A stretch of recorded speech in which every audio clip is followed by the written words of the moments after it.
4 relatos reales, megacombo de relatos, distintas historias de terror sin conexión entre ellas, excepto por los horribles sucesos que les dieron origen. Bienvenidas y bienvenidos a este canal. Ahora sí, que venga la oscuridad.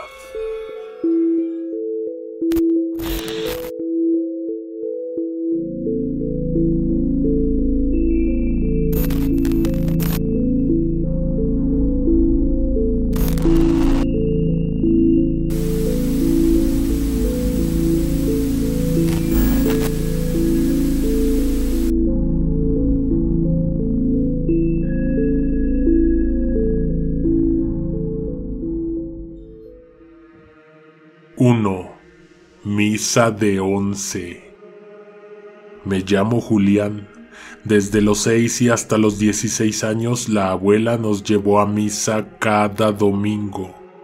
Era una de tantas viejas iglesias del centro, solo que a diferencia de las demás, esta era mucho más grande. La única con un frío patio de piedra coronado con altos árboles. Un pequeño oasis dentro del bullicio de las calles del centro. Mi abuela era bastante bien recibida en ese lugar, pues gastaba casi la semana entera en el servicio a esa comunidad a la que pertenecía, a quienes también daba parte de su pensión. Una mañana, al final de la misa de las 11, mi abuela fue llamada a las oficinas de la parroquia. Antes de irse, nos pidió que nos quedáramos sentados, que no nos moviéramos de nuestro lugar y sobre todo, que no tocáramos nada. Gael y yo estuvimos sentados en las bancas de madera por un buen rato, mirando al frente, esperando a que ella regresara y sobre todo tratábamos de aguantar las muchas ganas que teníamos de irnos a casa. La iglesia es un lugar que siempre me ha dado miedo. Son constantes los murmullos que aparecen repentinamente, provenientes de cualquier parte, haya o no haya gente. Pero cuando está vacío es peor. El silencio y la aparente tranquilidad del sitio hacen más evidentes las caras de agonía en las paredes, las lágrimas de sangre que resbalan por las mejillas de las estatuas, mujeres sonriendo, mirando hacia el vacío, cuerpos con heridas abiertas, brillantes y terroríficas. Por doquier hay horrendas representaciones de sangrientas torturas y castigos. Pero lo más aterrador son aquellos pequeños espacios en las paredes desde donde se asoman tétricas caras de angelitos que observan a los únicos 2 niños que esperan impacientes en la segunda hilera de bancas de madera. Gael mira hacia todos lados, está sentado hasta el otro extremo. Después de todo no estamos solos, hay una mujer de rodillas frente a un santo, ella murmura y solloza. En un breve instante Gael desaparece de mi vista.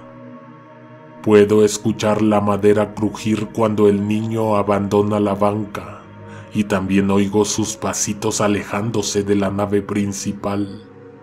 No le presto suficiente atención ya que en ese momento mi mirada está fija en el altar. Mientras Gael se esconde entre las columnas del majestuoso templo, me parece ver que el sagrario se abre. La pequeña puerta dorada muestra lentamente el interior. De ahí sale una copa que se desliza y cae al suelo rompiéndose en 1000 pedazos. Me levanto y me asomo a buscar en el suelo el lugar donde se reventó el cristal. Busco tanteando con el pie, pero en el piso no hay nada. En las bancas no está mi hermano, pero recuerdo haberlo visto levantarse. Lo busco con la mirada, pero Gael no está por ningún lado.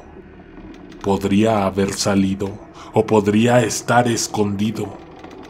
Estoy esperando a escuchar algún ruido, hasta que inesperadamente el niño estalla en gritos.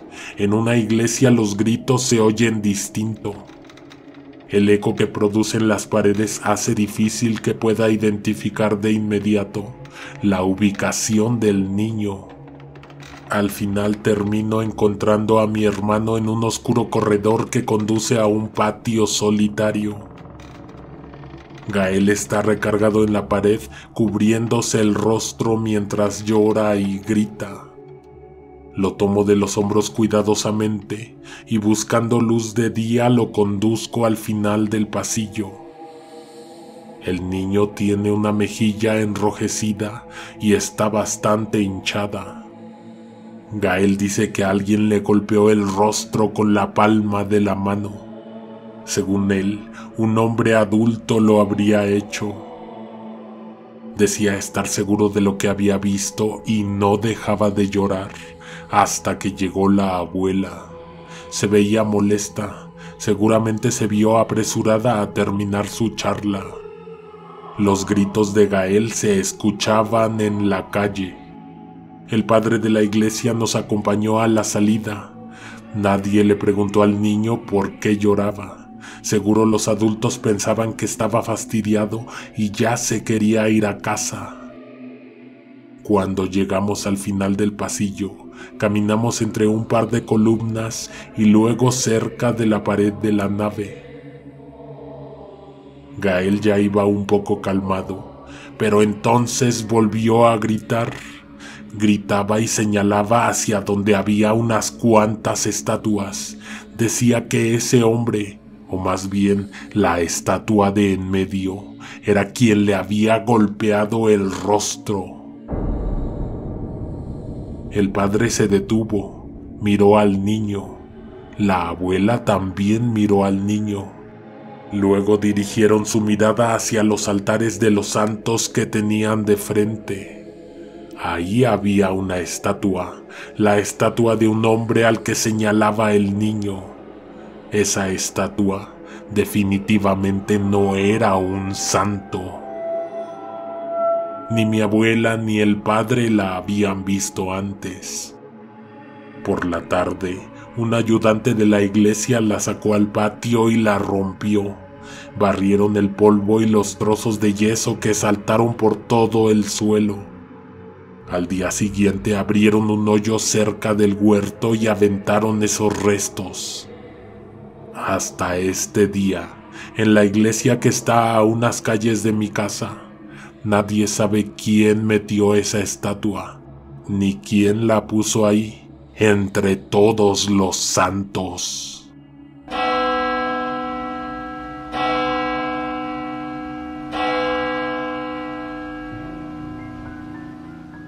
Dos. El colegio en el número 17. Justo a un lado de mi casa hay un pequeño colegio privado. Es una primaria con pocos salones para cada grado. La fachada le corresponde a un edificio relativamente nuevo, pero que aún conserva parte de la estructura de la construcción original. Desde la azotea de mi casa se puede ver el otro patio de la escuela, uno que está fuera de los límites donde pueden tomar su recreo los alumnos. Según me cuenta mi hermana, la directiva tiene planes de expandir el plantel, construir un nuevo edificio al fondo, ahí donde está vacío. En esa parte del terreno se mantiene de pie una antigua hilera de módulos de piedra. Esas son las caballerizas, son los restos de un establo. Jamás hemos visto a ningún alumno tomando su descanso en esa parte de la escuela. Pero en las noches es imposible no mirar en esa dirección. El panorama es aterrador, vacío, tranquilo, silencioso y un tanto escalofriante. Una noche me despertó una llamada de mi hermana. Justo habían dado las 12. Cuando contesté, solo alcancé a escuchar su lejana voz pidiendo que me asomara por la ventana. Corrí la cortina, miré a través del cristal. En la calle, un grupo de gente se agolpaba fuera del colegio. Entre todos ellos, pude distinguir a mi hermana. Tenía a sus 2 hijas con ella. Me vestí, salí a la calle. En cuanto llegué a su encuentro, le ayudé a cargar a la bebé y le pregunté qué había sucedido. Su hija mayor asistía a ese colegio. La mamá de una de sus compañeras le había hablado a mi hermana para avisarle que algo pasaba al interior de la escuela. Entre todo el alboroto de los padres, pude escuchar un llanto a lo lejos. Había un niño llorando al interior del colegio. Muchos a mi alrededor pensaban que algún pequeño se habría quedado encerrado en el plantel. De todos los que estábamos reunidos frente al colegio, ya había un par de hombres que se mostraban dispuestos a forzar el portón de la entrada. En sus propias palabras, tirarlo a patadas si era necesario con tal de sacar al niño de ahí. Solo había un detalle que los frenaba. No había ningún papá o mamá que estuvieran reclamando al niño que lloraba dentro de la escuela. Según mi hermana, desde las 9 de la noche una vecina había reportado los gritos y el llanto del niño. No entiendo cómo es que yo no los había escuchado antes de irme a la cama. Minutos después apareció el coche de la directora dando vuelta en la siguiente esquina. En aquel grupo de padres de familia, casi todos sabían que la directora no vivía cerca, por lo que de alguna manera la estaban esperando pacientemente. Cuando bajó del carro, miró los rostros de los padres, los miró a los ojos. Estaría pensando qué iba a decir. Antes de abrir las puertas de la escuela, los reunió en torno a ella. Los padres de familia estaban desesperados por entrar y averiguar el estado del pequeño atrapado al interior del colegio. Me acerqué junto con mi hermana y las niñas. La directora dijo que nos iba a dejar pasar al colegio porque tenía que mostrarnos algo. Abrió las puertas, encendió la luz de un corredor mientras que los salones permanecieron a oscuras. Apreciando el interior de un lugar tan lúgubre, no pude imaginar cómo se vería la escuela de día. La poca luz que iluminaba los espacios, los corredores, el interior de los vacíos salones de clases, mostraba el escenario perfecto para una película de miedo. Las aulas eran muy altas, el edificio tenía un estilo arquitectónico de inicios de siglo. Nos condujeron hasta el fondo, éramos una larga línea de padres de familia. Llegamos a uno de los 2 patios, a las lúgubres caballerizas. Por años, desde las alturas había visitado ese lugar, aunque solo con la vista. Lo observaba desde la azotea de mi casa. Desde que entramos, todos permanecieron callados y solo se escuchaban nuestros pasos. Nadie sabía a dónde íbamos, o qué veríamos, o para qué nos habían invitado a pasar. Entretanto, los llantos del niño iban y venían. En un momento se detuvieron por completo.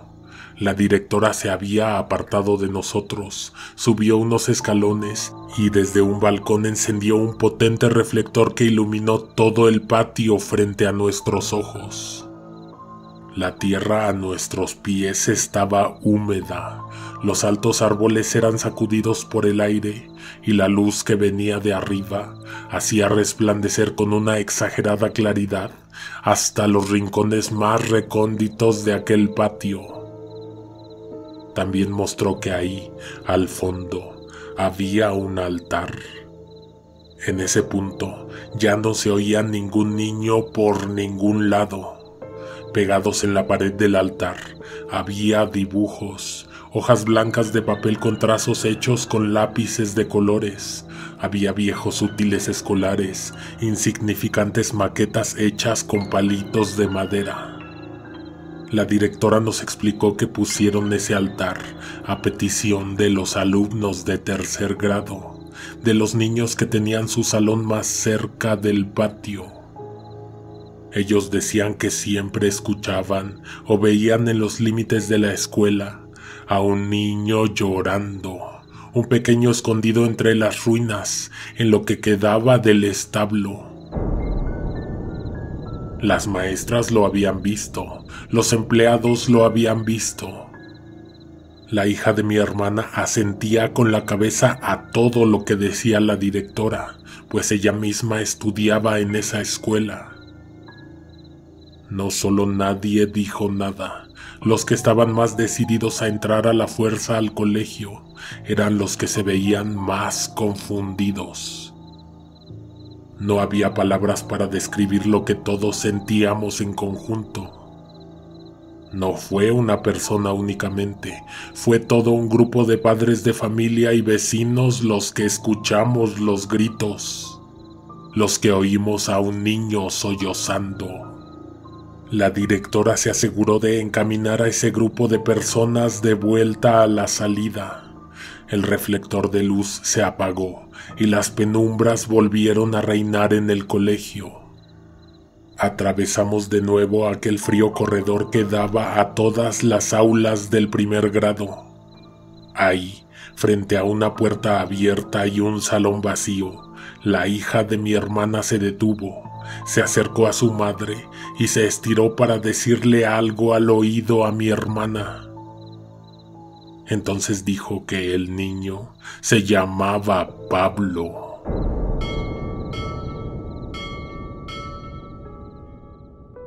Tres, las viejas cortinas. Cuando le dije a Marta que me consiguiera un departamento, no pensé que se lo fuera a tomar tan en serio. Estaba por concluir mi contrato en un edificio del centro y ya no podía pagar tan elevada cantidad de dinero. Por eso tuve que buscar un lugar en la periferia. Marta conoce muy bien aquella parte de la ciudad que va más allá del aeropuerto. Un día antes de mi fecha límite para sacar las cosas, Marta apareció puntual a mi hora de salida. La vi asomándose por los cristales, desde la calle hacia el interior del Sanborns donde yo solía trabajar. Tomamos un camión que se fue todo el camino entre calles, salió brevemente a una avenida grande y pasó por encima de un puente. Ahí Marta se levantó y tocó el timbre del bus para bajar. A primera vista, el lugar se veía muy tranquilo, pero al caminar hacia el interior de la colonia, encontramos que cada casa tenía una jaula en el patio para encerrar el coche. Los edificios en sus puertas y ventanas ostentaban ingeniosas protecciones de metal. Había candados y cadenas por todos lados. Llegamos a un edificio de departamentos casi al final de un callejón. La puerta estaba abierta. En un pequeño patio había una mujer vendiendo dulces bajo la luz de un pequeño foco que bajaba desde la marquesina. Ella nos dio la llave y nos dijo cómo llegar al departamento. Atravesamos un estrecho corredor decorado con macetas y arbustos. Caminábamos dentro de una amplia propiedad, en la que había bastantes edificios dentro del terreno y juntos formaban una tranquila unidad habitacional. Al fondo, subiendo las escaleras y hasta el final del tercer piso, estaba el departamento en renta. Marta abrió la puerta, pero entró tras de mí. Presioné los interruptores de luz cuando los encontré a mi lado izquierdo. Nada más que solo se encendió un foco en la sala. Para mí sola, era un espacio bastante grande. Tenía 2 recámaras, un comedor, la sala y una cocina de buen tamaño. Estaría pagando un poco más de la mitad de lo que daba en el centro por un cuarto y un baño diminuto. Sin revisar los otros 2 departamentos que iríamos a visitar, yo casi estaba decidida. Solo necesitaba que alguien respaldara mi decisión. Mientras tanto, Marta estaba tratando de convencerme, pero solo porque ella vive a unas calles de ahí. Su única motivación era imaginar que no íbamos a estar tan solas los fines de semana. Noté que había muebles en el departamento, pero no pensé que iban a permanecer luego de que me mudara a ese lugar.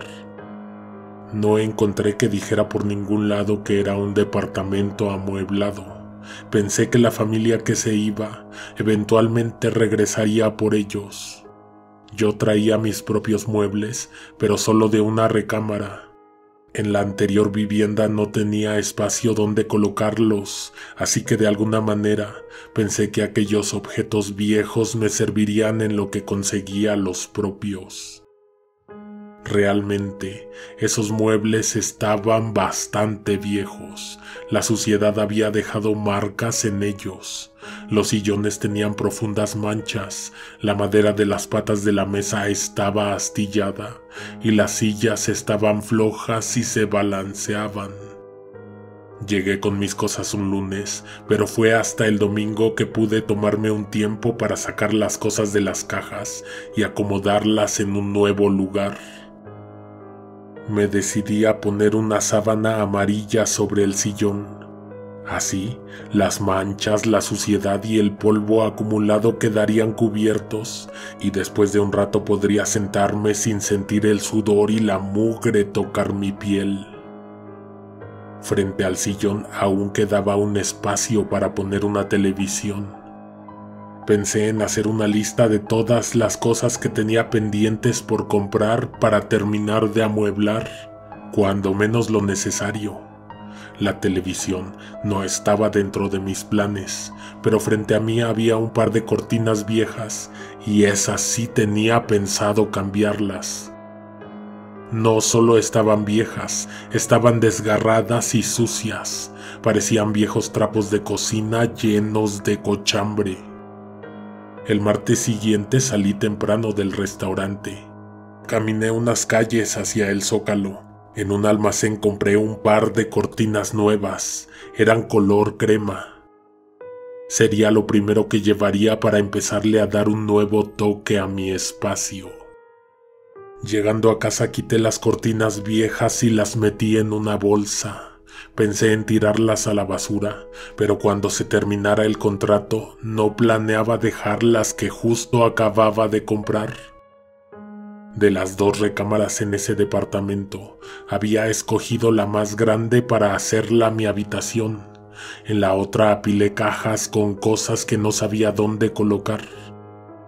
Ahí mismo, en lo alto de un librero puse las viejas cortinas.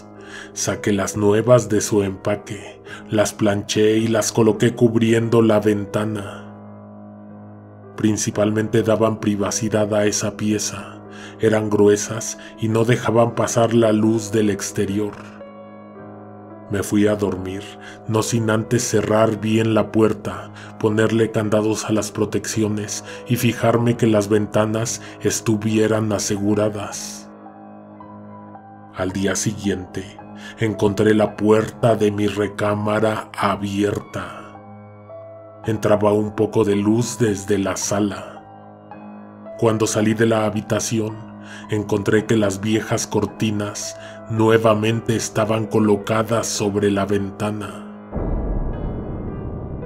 Sí, las cortinas que había quitado y había guardado en aquella habitación que me servía de bodega. La manta amarilla que había quedado sobre el sillón amaneció aventada sobre el suelo. Miré las protecciones de la ventana, las de la puerta. Todo estaba como lo había dejado la noche anterior, bien cerradas. No encontré por ningún lado las cortinas nuevas, a pesar de que las busqué por todos lados.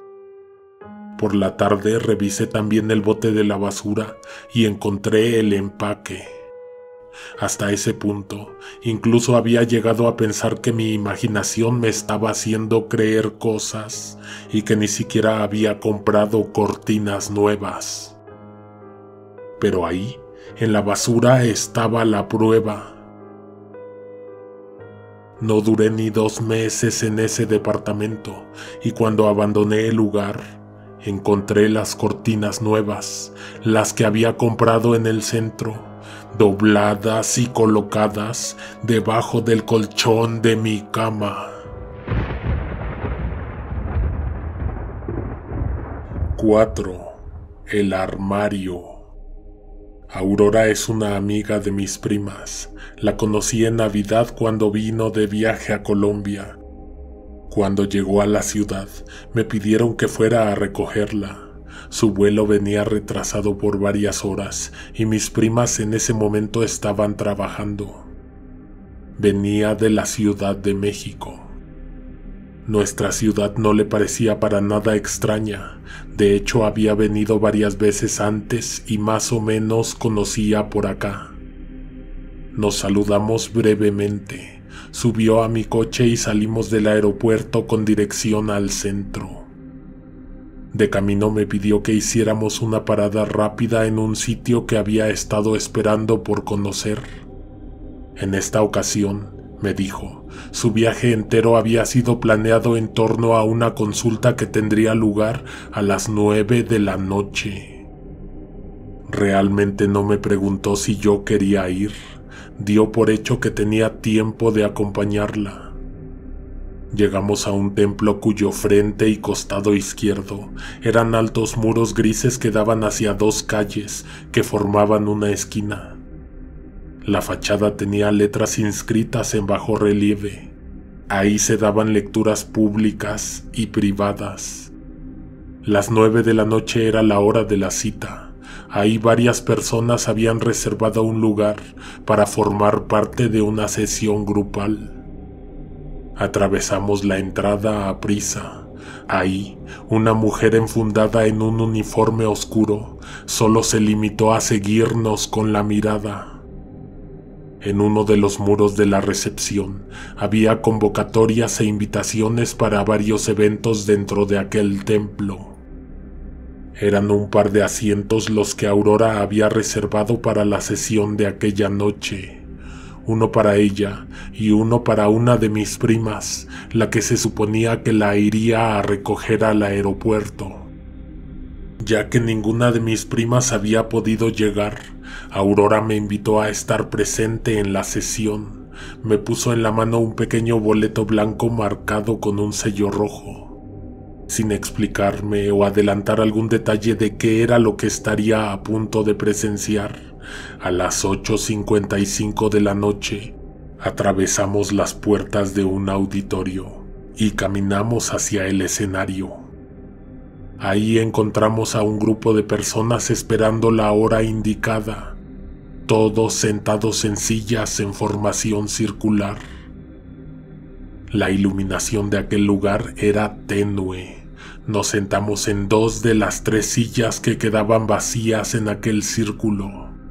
A nuestras espaldas teníamos un centenar de butacas y al frente el escenario del auditorio.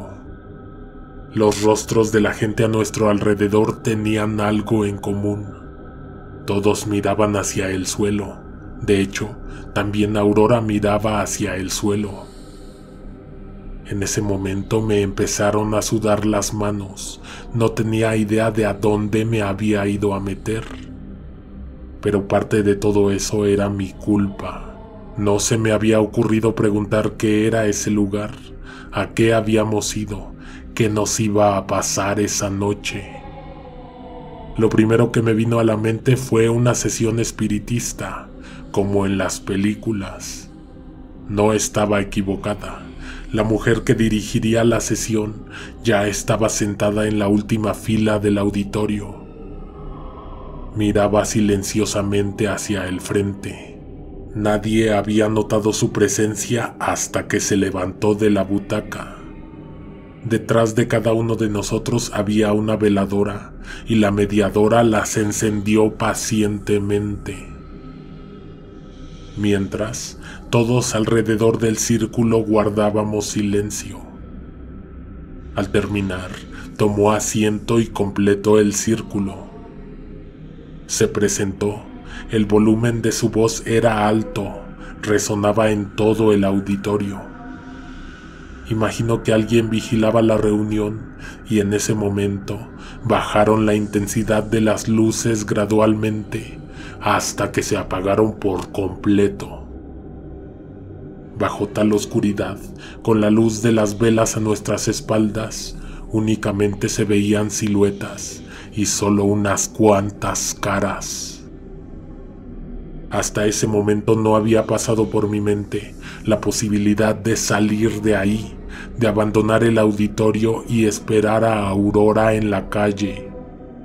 Me sentía atrapada en una situación incómoda. No encontraba valor para levantarme de mi asiento, a pesar de que estaba aterrada. Entiendo por qué estaban todas esas personas ahí. Imagino todas esas preguntas sin responder. Ese anhelo por encontrar una última palabra de algún ser querido. Con suerte, dijo la medium, uno de nosotros hará contacto. Un amigo, un familiar e incluso algún desconocido que supiera algo de nosotros. Hasta ese momento atravesó por mi cabeza que tal vez eso podría sucederme a mí. ¿Quién haría contacto conmigo? Me puse aún más nerviosa y empecé a formular en mi mente unas cuantas preguntas en caso de que fuera mi turno. La mediadora nos pidió que cerráramos los ojos. Inmediatamente después se hizo el silencio. Desapareció el mundo a mi alrededor. En ese momento solo escuchaba mi respiración y los latidos de mi corazón se hicieron audibles. La mediadora volvió a hablar. Seguíamos con los ojos cerrados, escuchando únicamente su voz y el eco de su voz atravesando el auditorio. Dijo que en menos de un minuto nos pediría que abriéramos los ojos, para entonces mirar nuestro alrededor con detalle. Quería que, sin levantarnos de nuestras sillas, buscáramos entre nosotros, esperando encontrar algo extraño, un detalle, algo desde donde la medium pudiera jalar ese delgado hilo que conecta el mundo de los vivos con el mundo de los muertos. Y entonces se hiciera posible el contacto. Hizo una cuenta regresiva. 5, 4, 3. Yo no estaba lista para abrir los ojos. Mi mente ya había creado aterradoras imágenes esperando saltar ante mí tan pronto los abriera. 2, 1. Entonces escuché que alguien golpeaba con los nudillos el piso de madera del escenario. 3 golpecitos, igual que cuando mi padre golpeaba la puerta antes de irse a trabajar.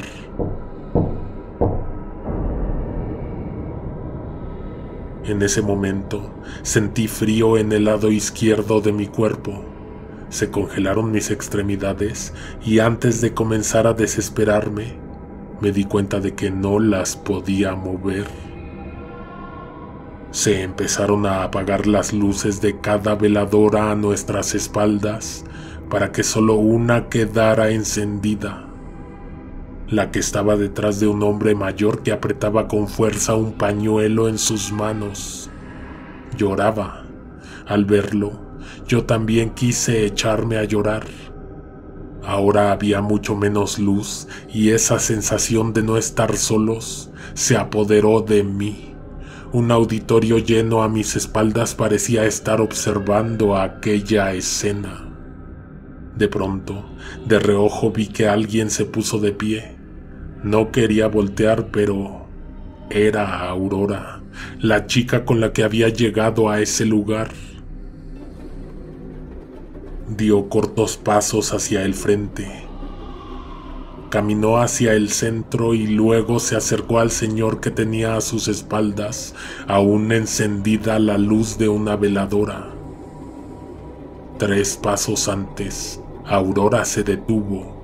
Se puso de cuclillas, mirando directamente a los ojos a aquel hombre. Le dijo: «Te voy a matar esta noche y te voy a encerrar en el armario. Luego de aquellas palabras, el hombre frente a Aurora se levantó asustado, retrocedió unos pasos y tiró hacia atrás la silla. Esta golpeó la veladora y se apagó.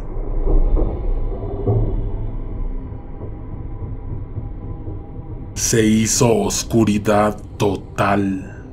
Un par de segundos después, alguien desde la distancia encendió las luces del auditorio.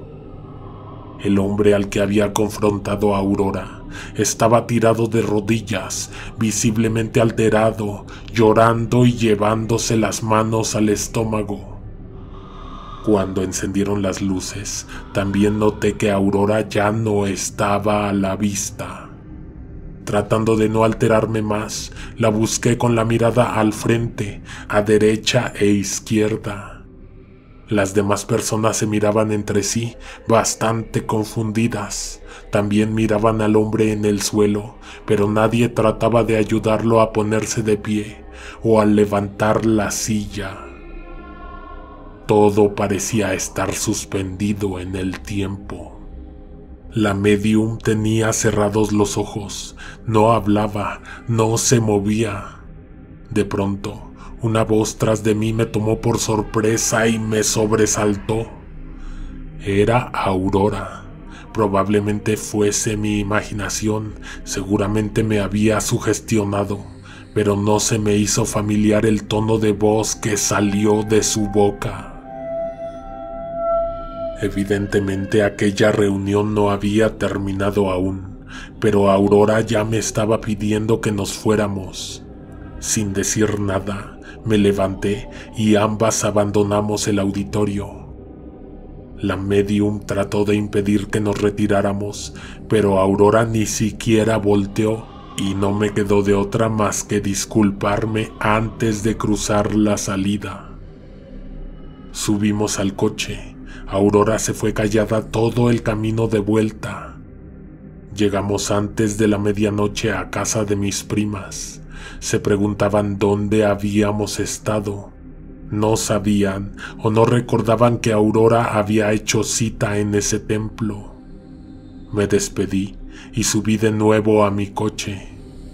Tuve miedo de quedarme sola, de regresar a casa en esa oscura y aterradora noche, pero antes de partir, Aurora se acercó a mí y me dijo: «No le digas a nadie lo del armario». Después de eso, no volví a saber de ella en todo el tiempo que duró su viaje. Me fui a casa e ignoré las llamadas de todas ellas los días que le siguieron a aquella espantosa noche. Estamos muy cerca del final de esta temporada. Aún nos faltan algunos relatos que ustedes nos han pedido. Terminando este año, termina también la temporada 19. Si te gustan nuestros relatos, recomiéndanos, reúne a tus amigos y escuchen las historias en completa oscuridad. No te vayas, tengo unas cuantas recomendaciones para ti, para que las disfrutes en esta helada noche. Nos escuchamos en unos momentos. Alguien te observa en la oscuridad.